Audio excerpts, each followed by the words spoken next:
Financial independence, calculating the ultimate interest income for a lifetime. Late on a Friday night, you're at your desk, enjoying a warm cup of tea and feeling content. Despite a challenging week, you're looking forward to some personal time to work on your dream novel.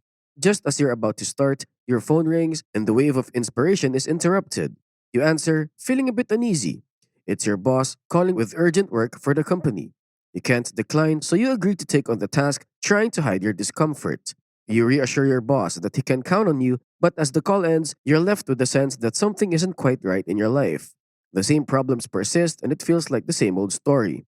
As you prepare to start working on John's company's new significant project, a nagging question crosses your mind. Is this the life you expected? Staring at the blank page and your cup of tea, you reach a breaking point. Without overthinking, you grab your phone, dial John's number, and express that you've had enough. You declare that you no longer want to work on his projects, fed up with him, and demand your life back.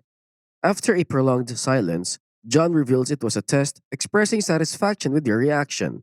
However, the joy is short lived as he clarifies that you're fired. It's now Friday evening, and you've just lost your job. Faced with this abrupt change, you reflect on how you've repeatedly traded your time to fulfill tasks for others.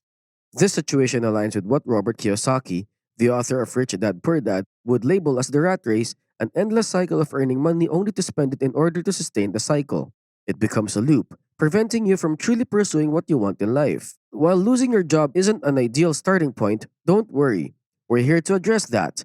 In today's video, we'll explore the amount of money you need to invest to live off of interest, allowing you to break free from the cycle of continuous work. Stay tuned to learn more. If you've found value in this video so far, please take a moment to pause, like the video, and subscribe. This way, you'll receive notifications for all our inspirational videos. All set? Let's continue.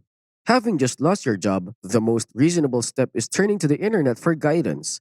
After extensive research and several cups of tea, you stumble upon a concept called FIRE, which stands for Financial Independence Retire Early. This movement centers on the idea that by saving a significant amount of money, adopting a frugal lifestyle, and cutting expenses, you can reach a point where you've amassed a substantial savings. This money can then be invested in stable index funds and other low risk investments. Over time, your savings will work for you even after accounting for inflation and taxes. The goal is to withdraw around 4% of your portfolio annually, allowing you to essentially live off the money you've earned for the rest of your life.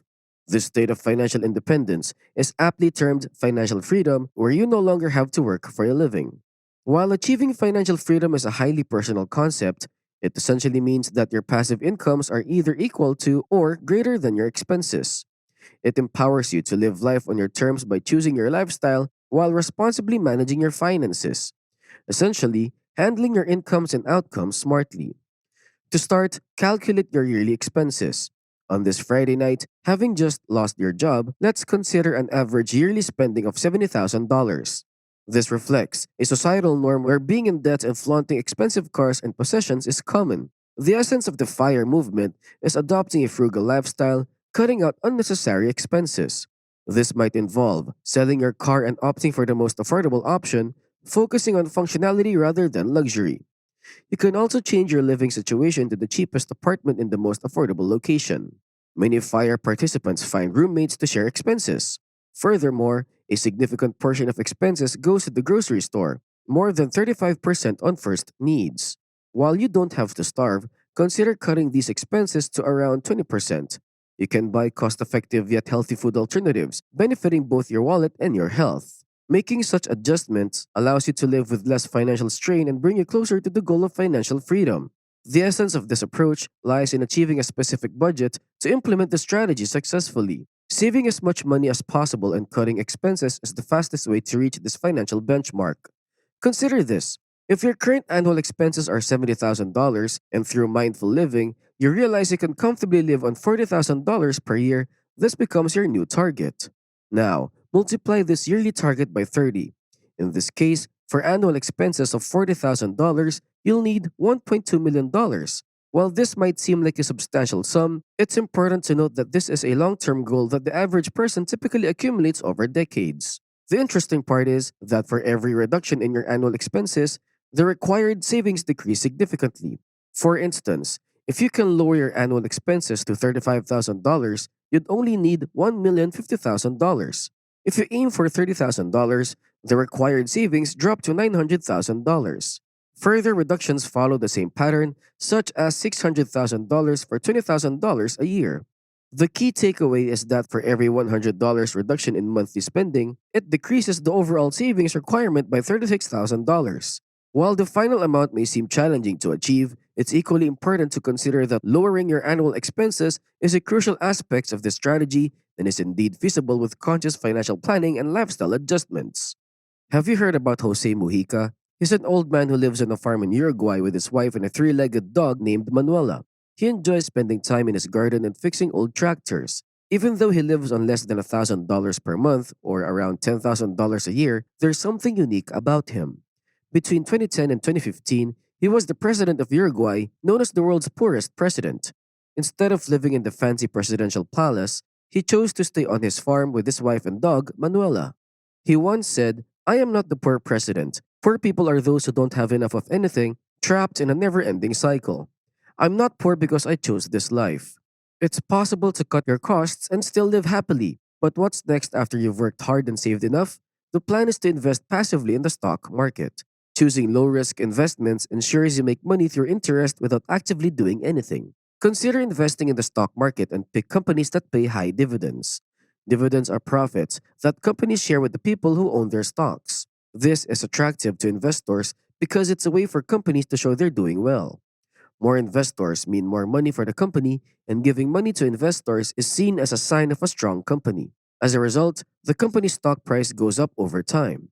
When the company pays you, you can decide to reinvest those dividends by using them to buy more stocks of that same company. This is called the Dividend Reinvestment Plan or DRIP. It's a way for your investment to grow over time by reinvesting the money you receive. Let's walk through an example. Suppose you saved up enough money and now you're ready to invest in the stock market to live off passive interests. You decide to buy 100 stocks, each valued at $100, making your total investment $10,000. The company pays you $10 for each stock every year in dividends, giving you a total of $1,000 in the first year. Now, with your $1,000, you can buy 10 more stocks. So, in the next year, you have 110 stocks. You'll receive $1,100 in dividends, and the cycle continues. This process creates a trend where you use the money you earn in dividends to buy more shares, resulting in more dividends, and so on. It's known as the snowball effect. As the years go by, the snowball gets bigger and collects more snow or money for your investment strategy.